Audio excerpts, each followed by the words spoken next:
Hello everyone, কেমন আছো সবাই? আশা করছি সবাই ভালো আছো। তো তোমাদেরকে সাথে নিয়ে শুরু করলাম আরও একটা নতুন ব্লগ।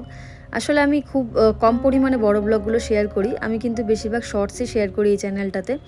তো তোমরা যারা যারা আমার ভিডিও দেখো তাদেরকে প্রথমেই অনেক অনেক ধন্যবাদ জানাই যে আমার মতো ছোট একজন ইউজারের ভিডিওগুলো তোমরা দেখো। আবার দুই একজন আছে খুব কমেন্ট করে, আমাকে খুব ভালো লাগে দেখে। তো তাদেরকে অনেক অনেক ধন্যবাদ, অনেক ধন্যবাদ।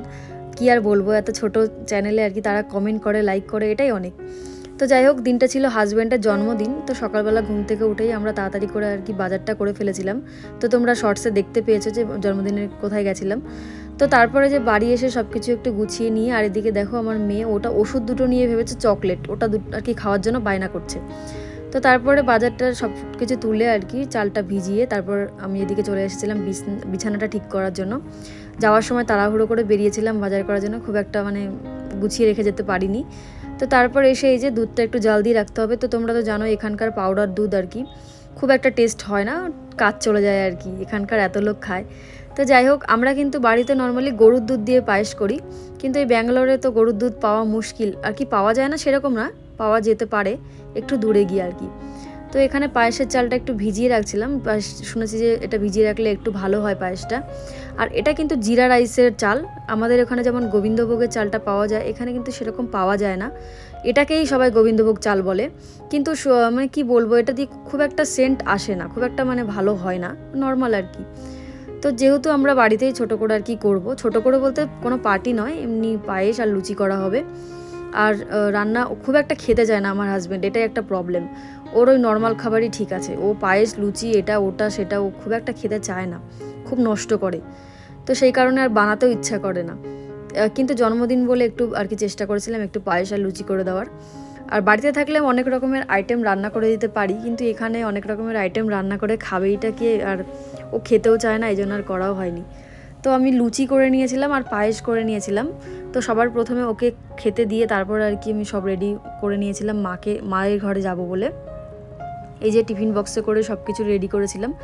আর আমার মায়ের ঘরটা তো তোমরা এর আগে ভিডিওতে শেয়ার করেছি, মায়ের ঘরটা একটু দূরে, আধা ঘন্টা টাইম লাগে মোটামুটি যেতে। আর আমার বাবার যে একটু সমস্যা আছে খাওয়ার, সেই কারণে কমই নিয়েছিলাম, কটা লুচি আর একটু পায়েস। আর এদিকে দেখো আমার মেয়ে আমার সাথে ঝগড়া করছে ওর বাবাকে একটু বকেছি বলে। তো তারপরে যে বিকেল হয়ে গেছে দেখতে দেখতে, আর এখানে কিন্তু খুবই ঠান্ডা পড়ে গেছে এখন ব্যাঙ্গালোরে, এমনকি বৃষ্টিও হচ্ছে। কি আর বলবো, এই শীতের দিনে বৃষ্টি মারাত্মক একটা ব্যাপার। তো তারপর যে ওকে মানিয়ে সবশেষে আর কি, মানানো বলতে কি বলো তো, ও আবার ওকে একটু গিয়ে সরি বললেও আর কি মেনে যায় আর কি। তো তারপর সেখান থেকে তাড়াতাড়ি করে বেরিয়ে পড়েছিলাম। আর এদিকে দেখো, কাজের সময় যে জিনিস পাওয়া যায় না, এটা কিন্তু সবার ঘরেই হয় মোটামুটি। এই যে টিফিন বক্সগুলো আমি হাতে করেই নিয়ে বেরিয়ে এসেছি, কারণ একটা ব্যাগও খুঁজে পাচ্ছিলাম না। ওই যে 3তলা ওটা দেখতে পাচ্ছ, ওখানেই আমরা থাকি। তো একটা ব্যাগের জন্য আমি ওখান থেকে এত অবধি করে হাতে করে নিয়ে এসেছি। তো তারপর এসে দেখি ওর গাড়িতে একটা ব্যাগ ছিল, তো ওই ব্যাগটার মধ্যেই খাবারগুলো আর কি নিয়ে নিয়েছিলাম। আর এদিকে এই যে ওর পাশের ঘরের আন্টিটা এই গাড়িটা কিনেছে নতুন। তো আমি বলেছি যে গাড়িটা ধরতে নেই, আর দেখো আমার সঙ্গে কীরকমভাবে ঝগড়া করছে আমার মেয়ে, যে কেন আমি ওকে বারণ করলাম, ওর আন্টির গাড়ি ও ধরবে, ও দেখবে। তো সেই কারণে আর কি আমাকে বকাবকি করছিল। তো তারপর সেখান থেকে তাড়াতাড়ি করে বেরিয়ে দেখি এদিকে মেঘলা হয়ে গেছে আকাশ, আর জানোই তো একটু পরপরই বৃষ্টি নেমে যায়। এখন শীতের দিনেও বৃষ্টি হয় ঠিক আছে, কিন্তু এখানে না প্রচুর পরিমাণে হাওয়া চলে ঠান্ডা, সেই কারণে আর কি খুব বিরক্ত লাগে। আর এই যে বিল্ডিংটা, আমরা কিছু মাস আগে দেখলাম যে এখানে বিল্ডিংটা কেবল স্টার্ট করেছে, আর দেখি অটোমেটিক হয়েও গেল এত তাড়াতাড়ি। আর এই যে দেখতে পাচ্ছ বাসনের একটা ডিজাইন করা, এটা কিন্তু পুরোটাই ভাঙা বাসন বলতে পারো, পুরোটাই বাসন।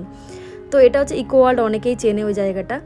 তারপর এসে দেখি কি মা বাড়িতে নেই, তো আমরা কি করব, অতক্ষণ ওখানে বসে থাকবো। তো সেই কারণে ওর বাবা বললো চলো একটু মন্দির থেকে ঘুরে আসি আর কি।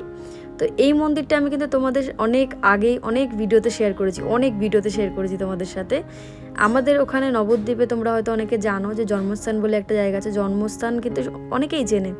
আমার কাছে খুবই শান্তির একটা জায়গা, খুবই ভালো লাগে, খুব মিস করি আর কি। এই যবে থেকে ব্যাঙ্গালোরে থাকা হয় তবে থেকে খুবই মিস করি, আগে অতটা বুঝতাম না। তো যাই হোক, এই যে মন্দিরে এসে দেখি বোর্ডটা এই নতুন টাঙিয়েছে।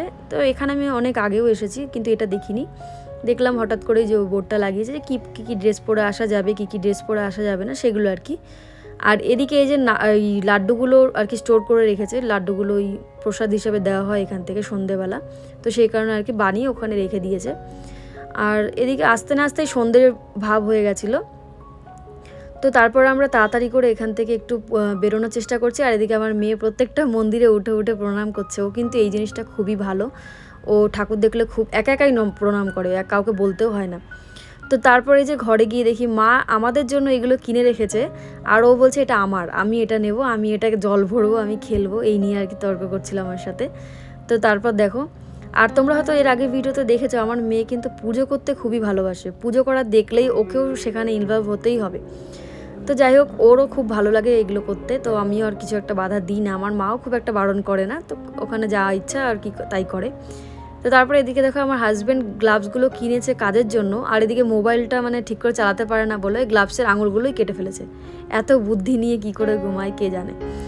তারপরে মা বাবা বললো যে তোমরা একটু এগিয়ে যাও, আমি ওকে কিছু কিনে দিয়ে তারপর গাড়িতে উঠিয়ে দিচ্ছি।